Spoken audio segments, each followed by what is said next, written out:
ప్రస్తుతం ఎమ్మెల్యే మురళీ నాయక్ మాట్లాడుతున్నారు, లైవ్ ద్వారా చూద్దాం. గిరిజనులకు ఇచ్చింది. ఆ ఇచ్చిన భూమిని సాగు చేసుకుంటూ ఇప్పుడు తరతరాలుగా సాగు చేసుకుంటూ వస్తున్న భూమిని ఇక్కడ ప్రభుత్వం గవర్నమెంట్ కాలేజీ కట్టాలనే ఆలోచనతోటి ఈ భూములను ఖాళీ చేయమనడము, వీళ్ళను రాత్రికి రాత్రే అర్ధరాత్రి 12 గంటలకు వీళ్ళందరినీ అరెస్ట్ చేసి ఇక్కడి నుంచి 20 కిలోమీటర్ల దూరంలో ఉన్నటువంటి బయారం పోలీస్ స్టేషన్కి తరలించి 2-3 రోజులు వాళ్ళ నిద్ర లేని రాత్రులు గడిపించిన వైనం ఈ బీఆర్ఎస్ ప్రభుత్వాన్ని. పాలిచ్చే తల్లులు, చిన్న చిన్న పిల్లలు, 2 నెలల పిల్లలు, 3 నెలల పిల్లలు, వాళ్ళకి పాలిచ్చే పిల్లల్ని కూడా దగ్గర రానివ్వకుండా వాళ్ళని కొంతమందిని బయ్యారాం జైల్లో, కొంతమందిని కుర్వి జైల్లో, ఇక్కడ అనేక రకాలుగా విభజించి వాళ్ళు ఒకరినొకరు మాట్లాడుకుంటూ చేసి అన్నాలు కూడా పెట్టకుండా వాళ్ళు నానా రకాల ఇబ్బందులు పెట్టింది బీఆర్ఎస్ ప్రభుత్వం. నేను ఒకటే అడుగుతా ఉన్నా, మరి ఇన్ని సంఘటనలు జరిగినప్పుడు నిజంగా ఇప్పుడు ఉన్నటువంటి కవిత కావచ్చు, లేకపోతే సత్యవతి రాఠోడ్ గారు కావచ్చు, వీళ్ళు ఎందుకు అప్పుడు ఎస్సీ ఎస్టీ కమిషన్ వీళ్ళు గుర్తుకు అప్పుడు ఢిల్లీ ఎందుకు వీళ్ళు చాలా దూరంలో ఉండేనా? అప్పుడు ఎవరైతే వీళ్ళు చేస్తున్నటువంటి అరాచకాలు, ఇక్కడ ఉన్నటువంటి ఎమ్మెల్యే చేస్తున్నటువంటి భూ కబ్జాలకు అన్నింటిని ఎండగట్టాలని, గిరిజనులకు అన్యాయం జరుగుతూ ఉందని చెప్పేసి ప్రతిదీ ప్రెస్ మీట్లు పెట్టి భారత్ రవి అనే కౌన్సిలర్ చాలా చక్కగా ప్రతి ఒక్క సందర్భంలో వివరిస్తూ ఉంటే ఇక్కడ ప్రభుత్వానికి చెడ్డ పేరు వస్తుంది అని చెప్పేసి, ప్రభుత్వానికి అది శంకర్ నాయక్ చెడ్డ పేరు, ఎందుకంటే చాలా వరకు శంకర్ నాయక్ అన్ని భూములన్నీ కబ్జా చేసిండని ఆయన గురించి కూడా పెడతా ఉంటే ఆయన ఏం చేసిండు, ఈయనను ఇక్కడ ఉండొద్దు అని చెప్పేసి నానా రకాల చిత్ర హింసలు పెట్టి నడి ఒడ్డున మధ్యాహ్నం 12 గంటలకు గొడ్డలతోటి కొట్టి చంపిన పోయిన. నేను ఒకటే చెప్తా ఉన్నా, ఇదేనా మీ ప్రజాస్వామ్యం? మీ ప్రభుత్వంలో అధికార పార్టీ ఉన్నటువంటి కౌన్సిలర్ని మిమ్మల్ని నిలదీస్తే మధ్యాహ్నం గొడ్డలతోటి కొట్టి చంపుతారా గిరిజనులు? అలాంటి గిరిజనులు మీరు ఎస్సీ ఎస్టీ కమిషన్కి పోవాలి, ఆయనకు న్యాయం జరగాలని మీకు అనిపించలేదని నేను చెప్తాను. ఏ మొఖం పెట్టుకొని మా మహబూబాద్ మండలానికి వచ్చారు? అదేవిధంగా 6 గ్యారెంటీల గురించి కూడా కేటీఆర్ గారు మాట్లాడతారు. 6 గ్యారెంటీలు ఏం చేసినారు? ఇప్పుడు ప్రతి ఒక్క పేదోడి ఇంట్లో 200 యూనిట్ల వరకు ఉచిత విద్యుత్ అంటే 0 బిల్లు వస్తుంది మా గిరిజన బిడ్డలకు. అదేవిధంగా 500 రూపాయలకే గ్యాస్ సిలిండర్ ఇస్తున్నాం. మహిళలకు ఆర్టీసీ బస్సులో ఉచిత ప్రయాణం, మహిళలకు పెద్దపీట వేయాలని చెప్పేసి మన గౌరవ ముఖ్యమంత్రి రేవంత్ రెడ్డి గారు మహాలక్ష్మి పథకం కింద అనేక సంక్షేమ కార్యక్రమాలు. మీరు గత ప్రభుత్వంలో ఉన్నప్పుడు 7.5 లక్షల కోట్ల రూపాయలు అప్పు చేసి ఏదో చేసినాం అన్నారు. ఇప్పుడు మా గౌరవ ముఖ్యమంత్రి రేవంత్ రెడ్డి గారు, అదేవిధంగా డిప్యూటీ మంత్రి వర్యులు భట్టి గారు ఇద్దరు కలిసి క్యాబినెట్ తోటి ఒక క్రమశిక్షణ పద్ధతితోటి తీసుకున్న అప్పు ఏదైతే ఉందో దానికి వడ్డీ కట్టుకుంటూ ఇప్పుడున్నటువంటి సంక్షేమాలన్నింటినీ గాడిన పెట్టుకుంటూ అన్ని సమంగా నడిపించుకుంటూ అభివృద్ధి పథకంలో ముందు పెట్టింది మన గౌరవ ముఖ్యమంత్రి రేవంత్ రెడ్డి గారు. ఇంత మంచి పరిపాలన చేస్తూ ఉంటే వాళ్ళకు ఒకటే, ఇప్పటికి మనం 10 సంవత్సరాలు ఉన్నాం.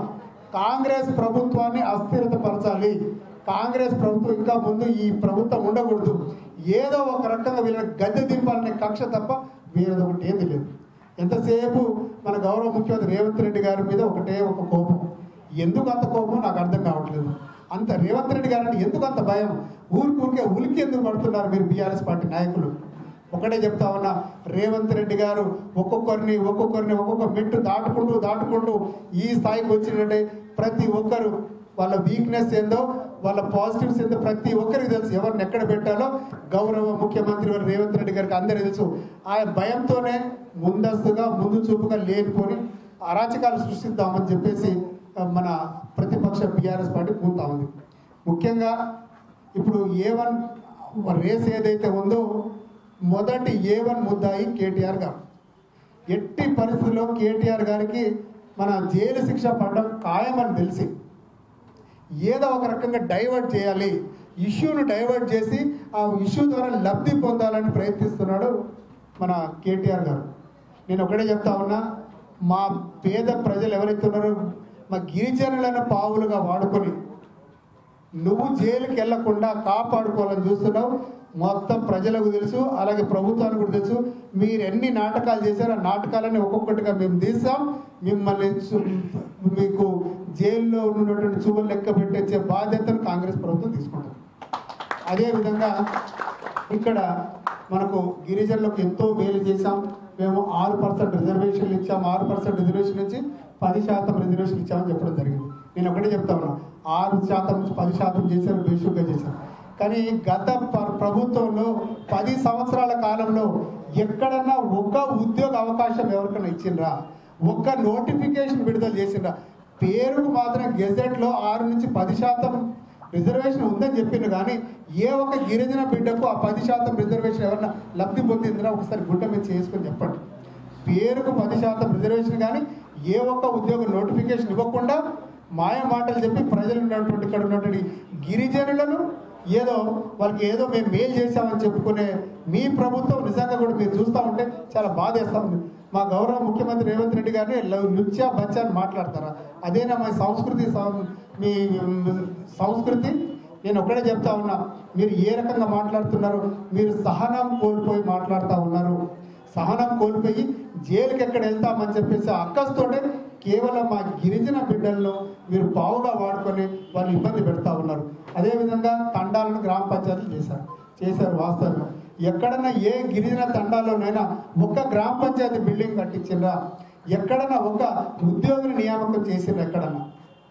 ఇప్పుడు మేము అధికారంలోకి వచ్చిన తర్వాత మీరు చేసినటువంటి అన్ని గిరిజన స్కూల్స్ ఏవైతే సింగిల్ టీచర్ స్కూల్స్ అన్నింటినీ మొత్తం మూసేసి మొత్తం ప్రైవేట్ పరంగా చేద్దామనుకున్న స్కూళ్లను గౌరవ ముఖ్యమంత్రి వర్యులు మళ్ళీ అన్ని పాత స్కూళ్ళ బూజులు తెలిపి తిరిగి మళ్ళీ అన్ని స్కూల్స్ ఓపెన్ చేసి మొన్న 11,000 టీచర్ పోస్టులు ఇప్పించింది కాంగ్రెస్ ప్రభుత్వం.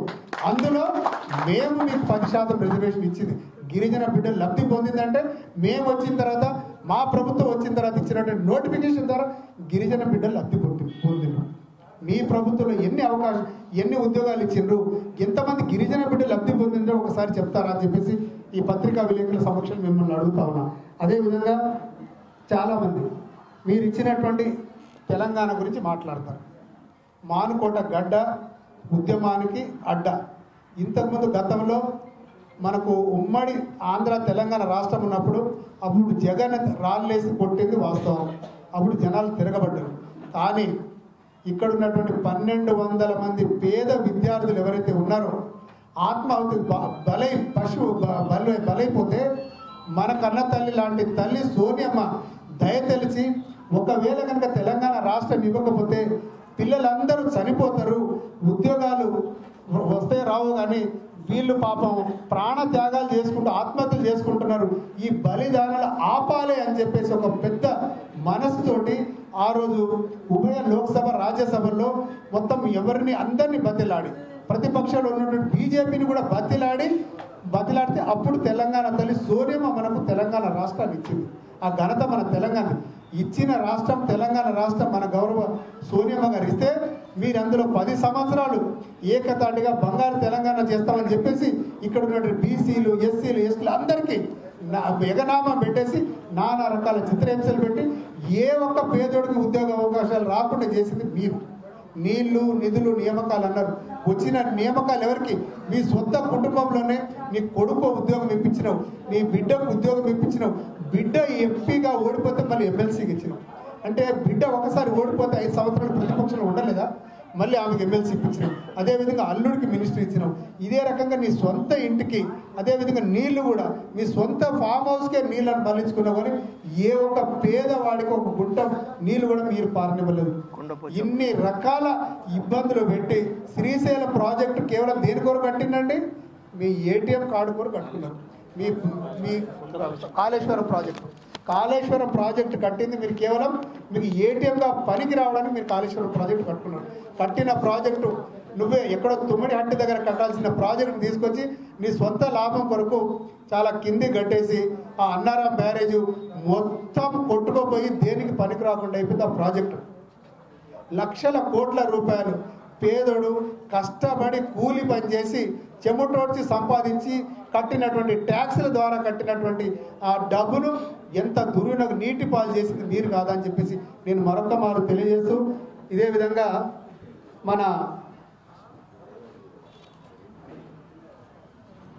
మీరు ఇక్కడ అధికారులు ప్రతి ఒక్కరూ సమన్వయంతో ప్రజాస్వామ్య పద్ధతిలో అందరికి పనిచేస్తూ ఉన్నారు.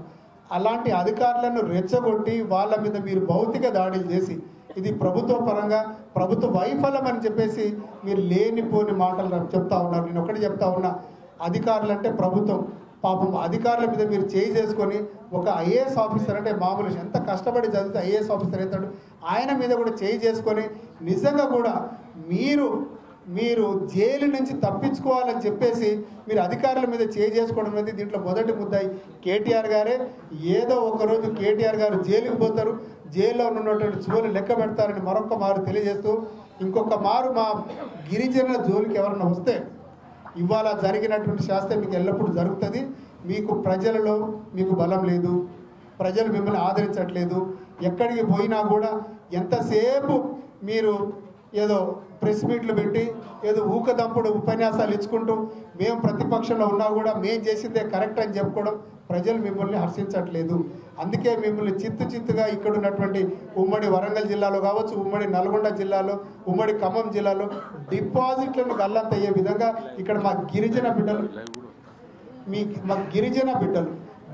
బిడ్డలు మిమ్మల్ని ఎగిరి కొట్టి కర్రు కాచి వాత పెడితే మీరు ప్రతిపక్షంలో కూర్చున్నారు. అటువంటి గిరిజన బిడ్డల్ని మీరు ఏదో ఒక రకంగా పావుల్లాగా వాడుకొని ఇబ్బంది పెడతామని చూస్తున్నారా? నేను ఒక్కటే చెప్తా ఉన్నా బీఆర్ఎస్ పార్టీ నాయకులకు, ఇప్పటికైనా క్రమశిక్షణగా ఉండండి. రాబోయే రోజుల్లో కాంగ్రెస్ ప్రభుత్వం అన్ని అభివృద్ధి కార్యక్రమాలు చేపడతా ఉంది.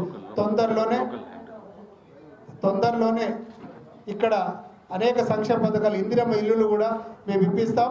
మేము ఇప్పించినటువంటి రైతు రుణమాఫీ ఏదైతే ఉందో చరిత్రలో ఎక్కడ లేని విధంగా 18,000 కోట్ల రూపాయలు ఇప్పుడున్నటువంటి రైతుల ఖాతాలో జమ అయింది.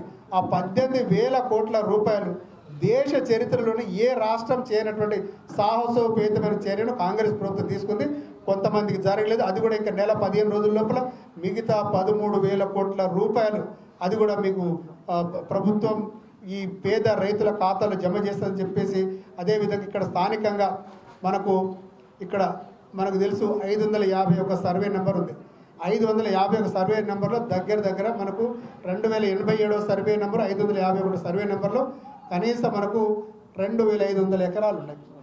ఉన్న ఈ 2,500 ఎకరాల్లో కొంతమంది ఇక్కడ ఉద్దేశపూర్వకంగా వాళ్లకు పహానీలు పాస్ పుస్తకాలు లేకున్నా కూడా దొంగతనంగా లోపల ఎక్కించుకొని ఇక్కడ ఉన్నటువంటి శాసనసభ్యులు మొత్తం 25 ఎకరాల 550లో ఆయన పట్టా పాస్ పుస్తకం తీసుకున్నాడు. నిజంగా కూడా ఆయనకు పట్టా పాస్ పుస్తకం ఉందనుకో, ముందు ఆయన పహానీలో కూడా ఆయన ఉండాలి కదా. పహానీలో లేడు, ఎక్కడ లేడు, డైరెక్ట్గా ఆయన శాటిలైట్ లాగా ల్యాండ్ అయ్యి 551 సర్వే నెంబర్లో దగ్గర 25 ఎకరాల భూమిని ఆయన పట్టా చేసుకున్నాడు. ఇవన్నీ చూస్తూ ఉంటే బీఆర్ఎస్ ప్రభుత్వం స్థానికంగా ఉన్నటువంటి ఇక్కడ వాళ్ళ బినామీలను పెట్టుకొని చెరువుల కబ్జాలు చేసుకున్నారు ఇక్కడ. అదేవిధంగా ఇక్కడ ఉన్నటువంటి గవర్నమెంట్ ల్యాండ్ ఏదైతే మొత్తం గవర్నమెంట్ ల్యాండ్ అన్యక్రాంతమయ్యి మొత్తం బినామీల పేరు మీద మొత్తం కొట్టుకుపోతా ఉంది. రాబోయే రోజుల్లో మనకు తప్పక ధరణి పోర్టల్ని మేము వ్యతిరేకించుకుంటూ భూమాత పోర్టల్ తొందరగా వస్తూ ఉంది. మొత్తం భూమిని ప్రణాళికాబద్ధంగా మొత్తం రెగ్యులరైజ్ చేసి ఈ పేదోడు ఎవరికైతే భూమి లేదో భూమికి ఇస్తాం. నిజమైన లబ్ధిదారుడు ఎవరైతే కాసుల్లో ముందు నుంచి ఉన్నాడో వారికే ఈసారి భూమి చెల్లించే విధంగా కాంగ్రెస్ ప్రభుత్వం చర్యలు తీసుకుంటుంది. ఇప్పుడు నేను ఇక్కడ గెలిచినప్పటి నుంచి ప్రతిరోజు 80% వరకు భూమి గురించే, రెవెన్యూ సిస్టమ్ గురించే నాకు దరఖాస్తులు వస్తున్నాయి. అంటే ధరణిలో ఎన్ని అవకతవకలు ఉన్నాయో ధరణిని ఆసరా చేసుకుని ఇప్పుడు ఉన్నటువంటి ఎమ్మెల్యేలు కావచ్చు, ఎంపీలు కావచ్చు, మంత్రులు కావచ్చు ఉన్నటువంటి ఆ వ్యవస్థను, రెవెన్యూ వ్యవస్థని అస్థిరపరిచి వాళ్ళ సొంత బినాములకు మొత్తం భూములను ఎక్కించుకున్నది ఇక్కడ ఉన్నటువంటి గత ప్రభుత్వంలో ఉన్నటువంటి పాలకులు. కాబట్టి ఒకటే చెప్తా ఉన్నా, నేను ప్రజలకు ఇక్కడ ఉన్నటువంటి సుస్థిర పాలన ఈ 4 సంవత్సరాలు బేషరతుగా జాగ్రత్తగా క్రమశిక్షణ పద్ధతిలో ప్రభుత్వం నడుస్తుంది. ఎటువంటి అవంచన ఘటనలకు మీరు అనేసరి ఉద్రిక్తలకు మనం ఇది బానిసలు కాకుండా మన ప్రభుత్వం ప్రజాప్రభుత్వం, ప్రజలు కోరుకున్న ప్రభుత్వం సాఫీగా జరగాలని చెప్పేసి నేను కోరుకుంటూ బీఆర్ఎస్ పార్టీ నాయకులు ఒకటే చెప్తా ఉన్నా, మీరు ఖబర్దార్, మీరు ఇప్పుడున్నటువంటి ప్రభుత్వంలో మీరు కూడా భాగస్వాములు అయ్యి ఏదన్నా సలహాలు సూచనలు అంటే ఇవ్వండి. కానీ అనవసరమైన గిరిజన బిడ్డలను వాళ్ళను ఉసిగొల్పి వాళ్ళని పావులుగా వాడుకోకుండా తెలియజేస్తూ మరొక్క మారు ఈ మన ప్రెస్ మీట్కి వచ్చినటువంటి మీడియా సోదరులందరికీ అలాగే జిల్లా నాయకులకు అందరికీ పేరు ధన్యవాదాలు తెలియజేసి ముగిస్తున్నాను. Thank you. చప్పట్లు కొట్టదు, ప్రెస్ మీట్కి చప్పట్లు కొట్టదు.